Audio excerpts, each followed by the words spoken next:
अनेक ऐतिहासिक घटनार मुकसाक्षी नयागढ़। से दिनर नयागढ़ आउ आजिर नयागढ़ भितर अनेक फरक।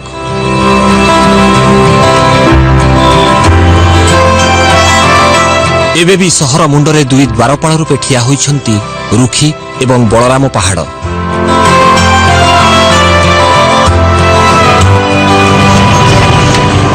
1995 मसीहारू नयागढ़ जिला अविभक्त पुरी जिल्लारू अलग होई स्वतंत्र जिल्लार मान्यता पाइथिला। एई जिल्लारे रहिछि प्राकृतिक सौंदर्य परिपूर्ण अनेक पर्यटन स्थली और मंदिर। आम नयागढ़ यात्रार प्रथम पर्याय थिला प्रसिद्ध कंटिलो नीलमाधव मंदिर। भुवनेश्वर ठारू एहार दूरता प्राय 80 किलोमीटर एवं जिला सदर महकुमा नयागढ़ ठारू एहा 44 किलोमीटर दूर।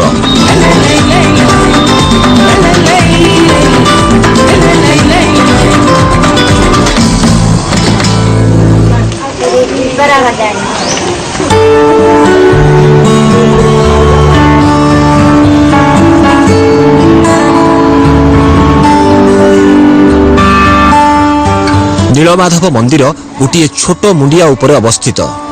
एई मुंडिया को कहा जाए ब्रह्माद्री पर्वत।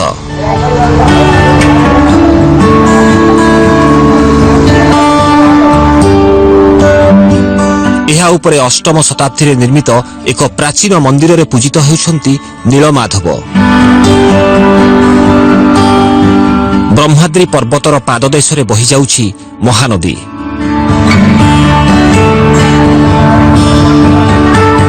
बौद्धर ब्राह्मण वंशीय राजा गंधमार्दन देवंक द्वारा एई मंदिर निर्मित। जदिओ मंदिर रे एबे धला रंगर पलस्तरा करा जाइछि तथापि सुंदर कारुकार्य केतेक स्थान रे देखिबाकू मिले।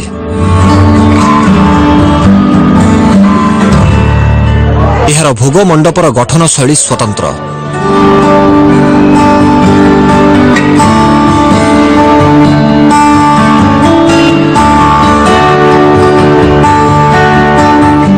श्रीक्षेत्र बड़देउल परी एहार मध्य रहिछि 4टी द्वार एवं 22 पाहाच। मंदिर बेढ़ारे नीलमाधवंक सहित लक्ष्मी, सिद्धेश्वर महादेव एवं श्री जगन्नाथंक मंदिर रहिछि। मने पड़ुछि किंबदंतीर सेई कहानी। गजपति निर्देश रे विद्यापति नीलमाधवंकु दर्शन करिबा पई पहुंचिथिले एठारे। आउ विश्वावसु ही तांकु नै जाइथिले नीलमाधवंकु दर्शन कराइबा पई।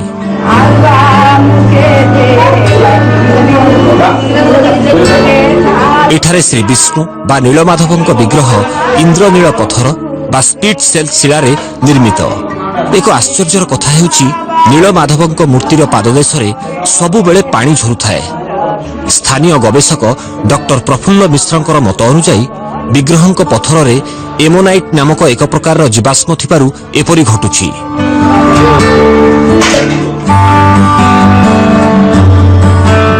कंटिलो नीलमाधव मंदिर बेढ़ारू पाहाच श्रेणी लंबी जाइछि नदी कूलकू। एठारे महानदी सहित कुसुमी और कुआरिया नदीर मिलन घटिछि। एहाकू कहा जाए ओडिशार त्रिवेणी संगम।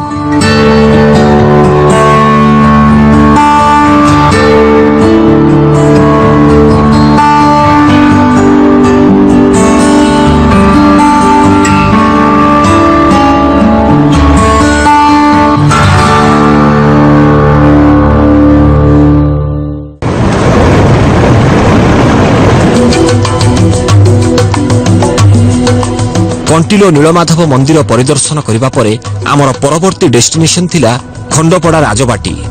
खंडपड़ा नयागढ़ जिल्लार एक पुरातन गणजात राज्य।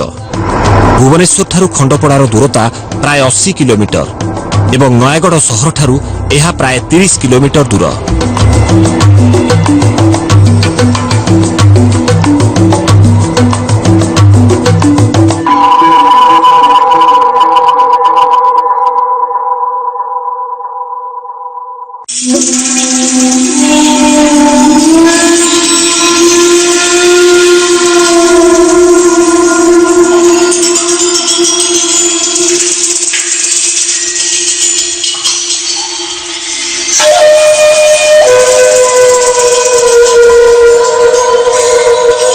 ଖଣ୍ଡପଡ଼ାର ରାଜବାଟୀ ଅନେକ ଐତିହାସିକ ଘଟଣାର ସ୍ମାରକୀ। 1599 ମସିହାରେ ଖଣ୍ଡପଡ଼ା ରାଜ୍ୟ ପ୍ରତିଷ୍ଠା କରିଥିଲେ ରାଜା ସାହେବ ଯଦୁନାଥ ମଙ୍ଗରାଜ। ଏବେ ରାଜବାଟୀକୁ ଆଗାମୀ ପିଢ଼ି ପାଇଁ ସୁରକ୍ଷିତ ରଖିବା ପାଇଁ ଉଦ୍ୟମ କରୁଛନ୍ତି ବର୍ତ୍ତମାନର ରାଜା ସାହେବ ବିଭୂତିଭୂଷଣ ସିଂ ମର୍ଦ୍ଦରାଜ ଏବଂ ଯୁବରାଜ ସିଦ୍ଧାର୍ଥ ସିଂ ମର୍ଦ୍ଦରାଜ। ଏବେ ରାଜବାଟୀର ବହୁ ଆକର୍ଷଣୀୟ ଅଂଶକୁ ଦେଖିବାର ସୁଯୋଗ ମିଳିବ।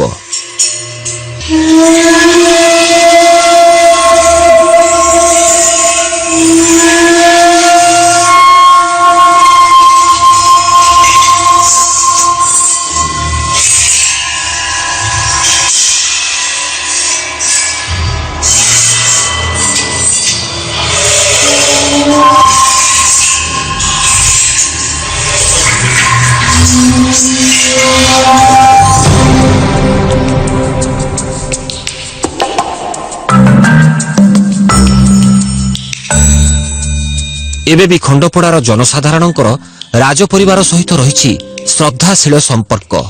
ଆମେ ମଧ୍ୟ ଏହାର ସ୍ପଷ୍ଟ ପ୍ରମାଣ ଦେଖିବାକୁ ପାଇଲୁ। ପ୍ରତିଦିନ ରାଜା ସାହେବ ତାଙ୍କ ଦରବାର ହଲରେ ସ୍ଥାନୀୟ ଲୋକଙ୍କ ସହିତ ବିଭିନ୍ନ ସମସ୍ୟା ସମ୍ପର୍କରେ ଆଲୋଚନା କରନ୍ତି ଏବଂ ଲୋକମାନେ ରାଜା ସାହେବଙ୍କ ପ୍ରତି ସେମାନଙ୍କର ସମ୍ମାନ ଜଣାନ୍ତି। ପ୍ରତିଦିନ ପ୍ରାୟ 100ରୁ ଅଧିକ ଲୋକ ଆସନ୍ତି ରାଜା ସାହେବଙ୍କୁ ଭେଟିବା ପାଇଁ। ଏ ପ୍ରକାର ସମ୍ପର୍କ ଆଜିର ନୁହେଁ, ପିଢ଼ି ପିଢ଼ି ଧରି ଖଣ୍ଡପଡ଼ାର ରାଜାମାନେ ସାଧାରଣ ଲୋକଙ୍କ ସମସ୍ୟା ସହିତ ଜଡ଼ିତ ଥିଲେ। ଇତିହାସ ପ୍ରସିଦ୍ଧ ଖଣ୍ଡପଡ଼ା ରାଜପରିବାରର ଜଣେ ବଂଶଧର ଥିଲେ ଯୋଗଜନ୍ମା ଜ୍ୟୋତିର୍ବିଦ୍ ଏବଂ ଜ୍ୟୋତିର୍ବିଜ୍ଞାନୀ ପଠାଣି ସାମନ୍ତ ଚନ୍ଦ୍ରଶେଖର, ଯିଏ ମାତ୍ର ଖଣ୍ଡିଏ ବାଉଁଶ ନଳି ଓ କାଠି ସାହାଯ୍ୟରେ ମାପି ପାରୁଥିଲେ ପାହାଡ଼ର ସଠିକ୍ ଉଚ୍ଚତା। ତାଙ୍କ ରଚିତ ସିଦ୍ଧାନ୍ତ ଦର୍ପଣ ଆଜି ବି ଗବେଷକ ଓ ବୈଜ୍ଞାନିକମାନଙ୍କର ଆକର୍ଷଣର କେନ୍ଦ୍ରବିନ୍ଦୁ। ଖଣ୍ଡପଡ଼ା ସହରର ମଝିରେ ଗୋଟିଏ ସ୍ଥାନରେ ଅଛି ପଠାଣି ସାମନ୍ତଙ୍କ ଦ୍ୱାରା ତିଆରି କରାଯାଇଥିବା ସୂର୍ଯ୍ୟ ଘଡ଼ି। ଆପଣ ସେହି ଘଡ଼ିକୁ ଦେଖିଲେ ଅନୁମାନ କରିପାରିବେ କେତେ ପ୍ରତିଭାବାନ ଥିଲେ ଖଣ୍ଡପଡ଼ା ମାଟିର ଏହି ବରପୁତ୍ର।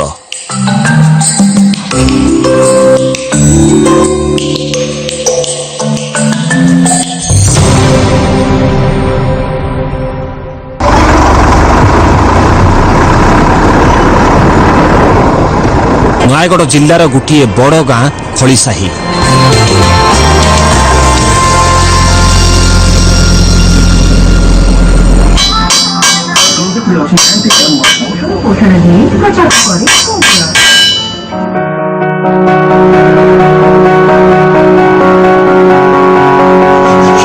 ଯଦିଓ କଣ୍ଟିଲୋ ହେଉଛି ପିତ୍ତଳ ଓ କଂସା ବାସନ ହସ୍ତଶିଳ୍ପ ପାଇଁ ପ୍ରସିଦ୍ଧ, ତେବେ ଖଳିସାହିର ପାରମ୍ପରିକ ଶିଳ୍ପୀମାନେ ପ୍ରସିଦ୍ଧ ପିତ୍ତଳ ତିଆରି ମୂର୍ତ୍ତି ଗଢ଼ିବା ପାଇଁ। ଖଳିସାହିର ମୂର୍ତ୍ତି ଗଢ଼ା ଶୈଳୀ ସ୍ୱତନ୍ତ୍ର। ସାଧାରଣତଃ ଓଡ଼ିଶା ବାହାରେ ଅନ୍ୟାନ୍ୟ ରାଜ୍ୟରେ ପୋଲା ମୂର୍ତ୍ତିକୁ ପୂଜା କରାଯାଏ, କିନ୍ତୁ ଓଡ଼ିଶାରେ ନିଦା ମୂର୍ତ୍ତି ବ୍ୟବହାର କରାଯାଏ।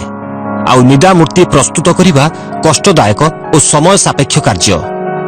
ଖଳିସାହିର ମୂର୍ତ୍ତି କାରିଗରମାନେ ନିଦା ମୂର୍ତ୍ତି ହିଁ ତିଆରି କରନ୍ତି।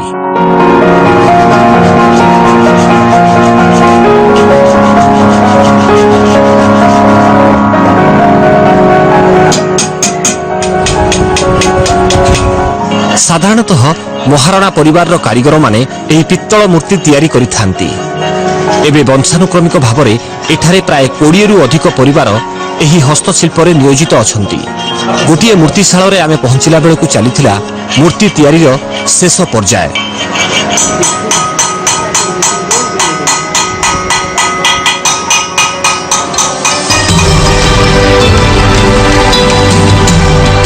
ପିତ୍ତଳ ମୂର୍ତ୍ତି ତିଆରି ପାଇଁ ତମ୍ବା ଓ ଖପର ଧାତୁକୁ ଅତି ଉଚ୍ଚ ତାପମାତ୍ରାରେ ତରଳାଇ ଛାଞ୍ଚରେ ପକାଯାଇ ପ୍ରଥମେ ମୂର୍ତ୍ତିର ପ୍ରାଥମିକ ରୂପ ପ୍ରସ୍ତୁତ କରାଯାଏ।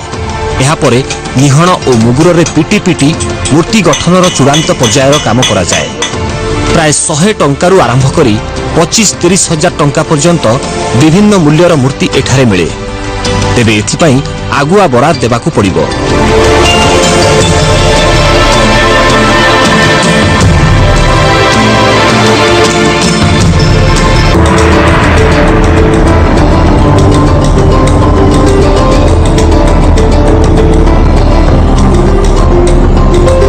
ନୟାଗଡ଼ ଜିଲ୍ଲାରେ ଦ୍ୱିତୀୟ ପର୍ଯ୍ୟାୟର ଯାତ୍ରା ପାଇଁ ସେଦିନ ସକାଳୁ ସକାଳୁ ବାହାରି ପଡ଼ିଲୁ ଶରଣକୂଳ। ନୟାଗଡ଼ଠାରୁ ଏହାର ଦୂରତା ମାତ୍ର 13 କିଲୋମିଟର। ଏଠାରେ ଅବସ୍ଥିତ ଲଡୁ ବାବାଙ୍କ ମନ୍ଦିର।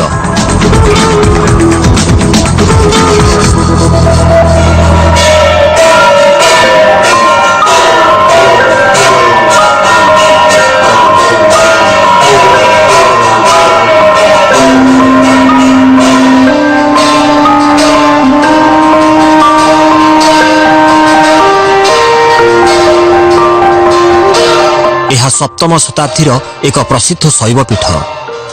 ମନ୍ଦିର ଭିତରେ ଅବସ୍ଥାନ କରୁଛନ୍ତି ଛତ୍ରାକାର ଶିବଲିଙ୍ଗ ଲଡୁକେଶ ମହେଶ।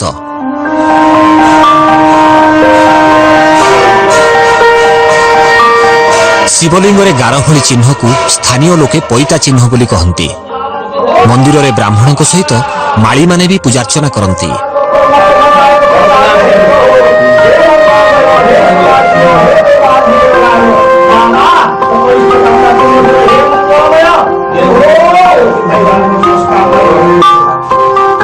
ଏକ କିମ୍ବଦନ୍ତୀ ଅନୁଯାୟୀ ଲଡୁ ବେହେରା ନାମକ ଜଣେ ଗୋପାଳକଙ୍କ ଗାଈ ଦ୍ୱାରା ଆବିଷ୍କୃତ ହୋଇଥିବାରୁ ତାଙ୍କ ନାଁ ଲଡୁକେଶ ମହେଶ ବା ଲଡୁ ବାବା ଏବଂ ତାଙ୍କ ଲିଙ୍ଗରେ ଗାଈ ଖୁରାର ଚିହ୍ନ ଅଛି ବୋଲି ସ୍ଥାନୀୟ ଲୋକଙ୍କ ମତ।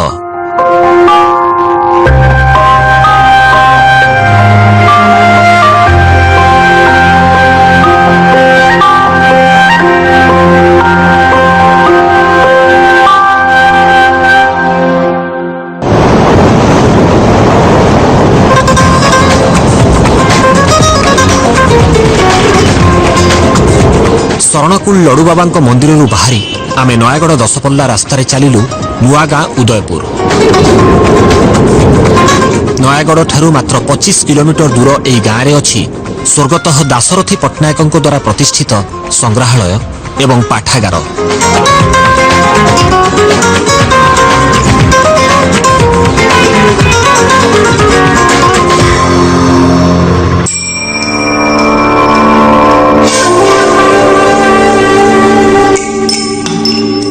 ଦାଶରଥୀ ପଟ୍ଟନାୟକ ସାରା ଓଡ଼ିଶାରେ ସମସ୍ତେ ତାଙ୍କୁ ଜାଣୁଥିଲେ ଦାସିଆ ଅଜା ନାଁରେ। ଆର୍ଥିକ ଦୁରବସ୍ଥା ସତ୍ତ୍ୱେ ସେ ବିଭିନ୍ନ ବ୍ୟକ୍ତିଙ୍କଠାରୁ ସଂଗ୍ରହ କରୁଥିଲେ ଦୁଷ୍ପ୍ରାପ୍ୟ ବହି, ପତ୍ରପତ୍ରିକା ଏବଂ ଅନେକ ଆକର୍ଷଣୀୟ ଐତିହାସିକ ଜିନିଷ। ଆଜି ଏହା ପର୍ଯ୍ୟଟକ ଓ ଗବେଷକମାନଙ୍କ ପାଇଁ ଏକ ପ୍ରମୁଖ ସାଂସ୍କୃତିକ କେନ୍ଦ୍ରରେ ପରିଣତ ହୋଇଛି।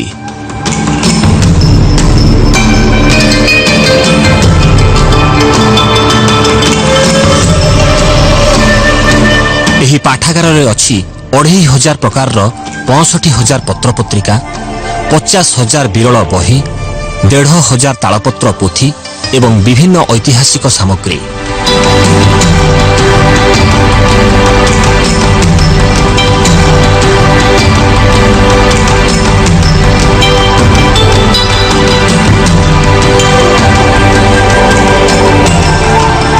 ଉଦୟପୁର ସଂଗ୍ରହାଳୟରେ ଦେଖିବାକୁ ମିଳିବ ଅନେକ କୌତୁହଳପୂର୍ଣ୍ଣ ଜିନିଷ। ପଣ୍ଡିତ ନୀଳକଣ୍ଠ ଦାସ 1920 ମସିହାରେ ଆଙ୍କିଥିଲେ ପୁରୀ ଜିଲ୍ଲାର ବନ୍ୟା ପ୍ରପୀଡ଼ିତ ଅଞ୍ଚଳର ଏକ ମାନଚିତ୍ର। ଏହା ଏବେ ସାଇତା ହୋଇ ରହିଛି ସଂଗ୍ରହାଳୟରେ। ପୁଣି ଏଠାରେ ଅଛି ବିହାର ଓଡ଼ିଶା ଗଭର୍ଣ୍ଣରଙ୍କୁ ଧାମରା ବନ୍ଦର, ଯାଜପୁର କେନ୍ଦୁଝର ଚକ୍ରଧରପୁର ରେଳପଥର ନିର୍ମାଣ ପାଇଁ 1924 ମସିହାରେ ଦିଆଯାଇଥିବା ତାଳପତ୍ରରେ ଛପା ସ୍ମାରକପତ୍ର। ଏସବୁ ଜିନିଷ ରାଜ୍ୟର ଅନ୍ୟ କୌଣସି ମ୍ୟୁଜିୟମରେ ଦେଖିବାକୁ ମିଳେ ନାହିଁ।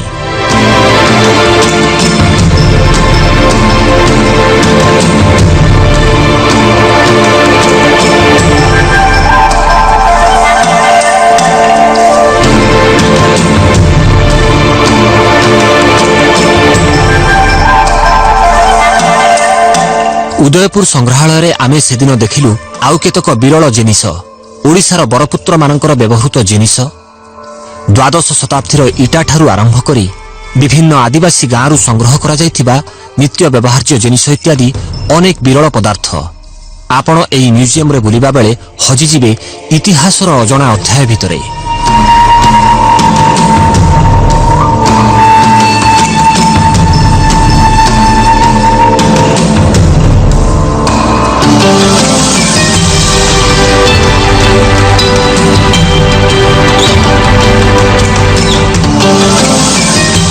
ଏହି ସଂଗ୍ରହାଳୟ ଏବଂ ପାଠାଗାରକୁ ପ୍ରତିଷ୍ଠା କରିବା ଦିଗରେ ଦାଶରଥୀ ପଟ୍ଟନାୟକ केते निष्ठार सहित परिश्रम करिथिबे तार स्पष्ट प्रमाण मिले।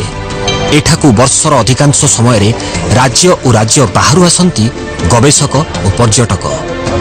बंची थिला बेले मध्य स्वर्गत पट्टनायक साहित्य और संस्कृतिर प्रचार प्रसार पई अनेक उद्यम करथिले। आज अवश्य से नाहांती सत, किंतु तांकर स्वप्न को चूड़ांत रूप देबा पई तांकर नाती दीपक पट्टनायक एही अनुष्ठानर रक्षणाबेक्षण करुछंती।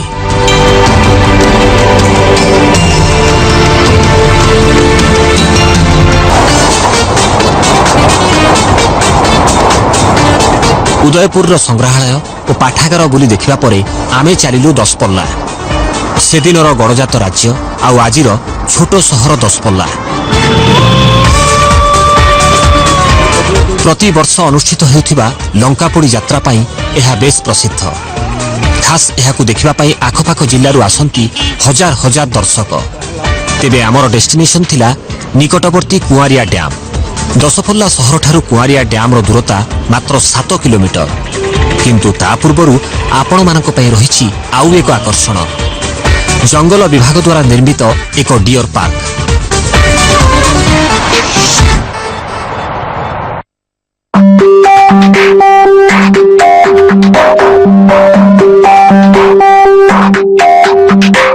उन्नीस 1985 मसीह प्रतिष्ठित एही पार्क रे थिले 7-8टी चिता हरिण।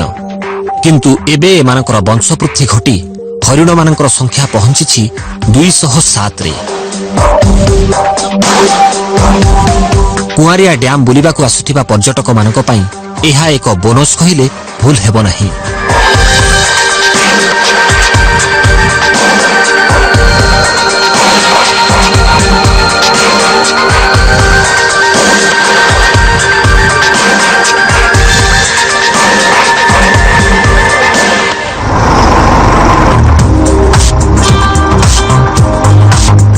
डियर पार्क ठारू मात्र 1 किलोमीटर दूर रे अछि कुआरिया जल भंडार।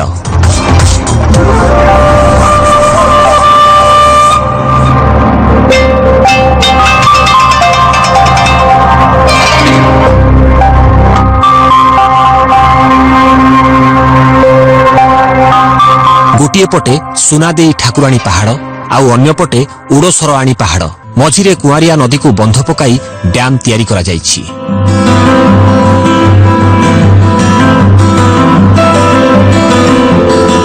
এই ড্যামর লম্ব প্রায় 1.5 কিলোমিटर। নিজ পরিবার কিংবা সাংগসাথী মানক সহিত পিকনিক পাই খুব ভাল স্থানটিয়ে। ড্যামর 0 পয়েন্টরে কূলরে ঠিয়া হেলে দেখিবাকু মিলিব পোখରୀ গোচ্ছা সংরক্ষিত অরণ্য এবং পর্বতমালার দৃশ্য।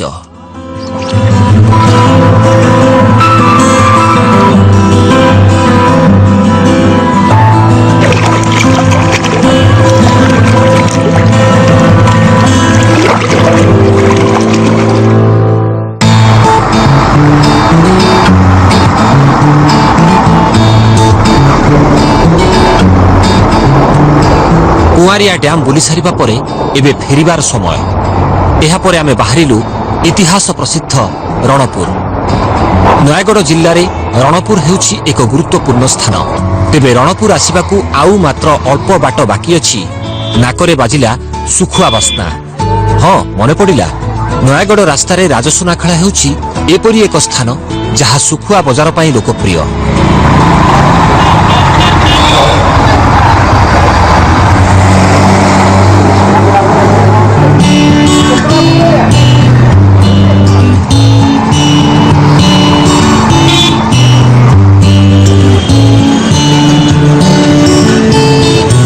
पूर्वरु एठारे थिला गोटिए दुईटी सुखुआ दुकान। एई बाट देई जाउथिबा पश्चिम ओडिशार लोकमाने एठारु ही सुखुआ किनि नेउथिले। धीरे धीरे बढ़ुथिबा चाहिदा को देखि खुचुरा दुकान एवं होलसेल दुकान संख्या बढ़ी बढ़ी एबे राजसुनाखला रे प्राय 20 रु अधिक सुखुआ दुकान।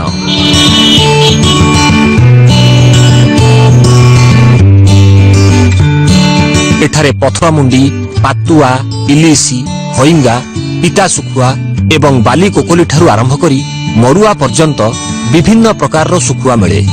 आपण माने केवल 20 रु अधिक भेराइटी चुंगुड़ी सुखुआ पाइबे राजसुनाखला बजार रु।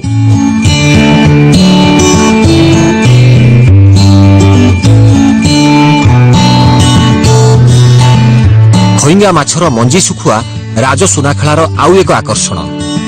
ଏଠାରୁ ହିଁ ଶୁଖୁଆ ପଠାଯାଏ ଛତିଶଗଡ଼, କୋଲକାତା, ରାୟପୁର ଏବଂ ରାଞ୍ଚି ଆଦି ସହରକୁ। ତେବେ ଚିଙ୍ଗୁଡ଼ି ଆଉ ଖଇଙ୍ଗା ହିଁ ସବୁଠାରୁ ଦାମୀ ଶୁଖୁଆ।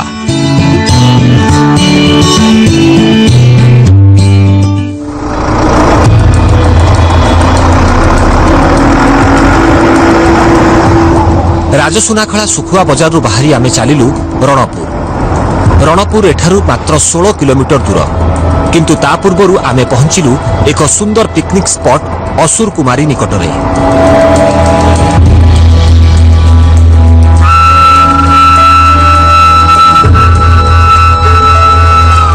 ଗୋଟିଏ ପାହାଡ଼ର ପାଦଦେଶରେ ଅଛି ଅସୁର କୁମାରୀ ଦେବୀଙ୍କର ଆସ୍ଥାନ। ଏଠାରେ ଦେବୀ ଭୈରବୀ ରୀତିରେ ପୂଜିତା ହୁଅନ୍ତି।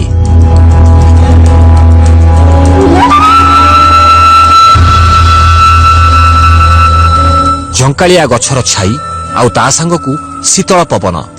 ଏଠି ଭୋଜି କରିବାର ଗୋଟେ ଅଲଗା ମଜା ଅଛି। ଯଦି ଆପଣଙ୍କ ଭାଗ୍ୟ ଭଲ ଥିବ ତାହେଲେ ଗୋଟିଏ କି ଦୁଇଟି ଜନ୍ତୁଜୁନ୍ତା ବି ଆଖିରେ ପଡ଼ିବେ।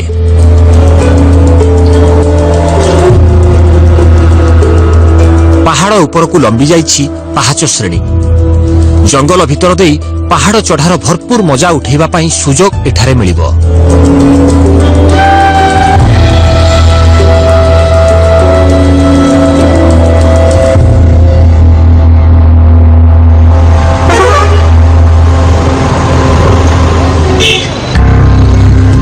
ଅସୁର କୁମାରୀରୁ 5 କିଲୋମିଟର ଦୂର ହେଉଛି ରଣପୁର ସହର। ଇତିହାସ ଦୃଷ୍ଟିରୁ ରଣପୁରର ଗୁରୁତ୍ୱ ଖୁବ୍ ବେଶୀ। ସହରକୁ ଲାଗିକି ଅଛି ବିରାଟ ପାହାଡ଼ ମଣିନାଗ। ପାହାଡ଼ ଶିଖରରେ ରଣପୁର ରାଜବଂଶର ଇଷ୍ଟଦେବୀ ମଣିନାଗ ଦେବୀଙ୍କର ମନ୍ଦିର। ବ୍ରିଟିଶ ସରକାର ଏବଂ ରଣପୁରର ଗଡ଼ଜାତ ରାଜାଙ୍କ ବିରୁଦ୍ଧରେ ଏଠାରେ ସଂଗଠିତ ହୋଇଥିଲା ଐତିହାସିକ ପ୍ରଜା ବିଦ୍ରୋହ।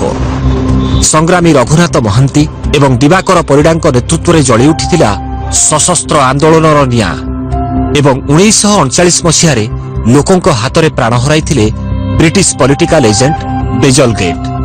ଏହାର ପରବର୍ତ୍ତୀ ସମୟରେ ରଘୁ ଦିବାକରଙ୍କୁ ଏହି ହତ୍ୟାକାଣ୍ଡ ପାଇଁ ଦାୟୀ କରାଯାଇ ଫାଶୀ ଦଣ୍ଡରେ ଦଣ୍ଡିତ କରାଯାଇଥିଲା।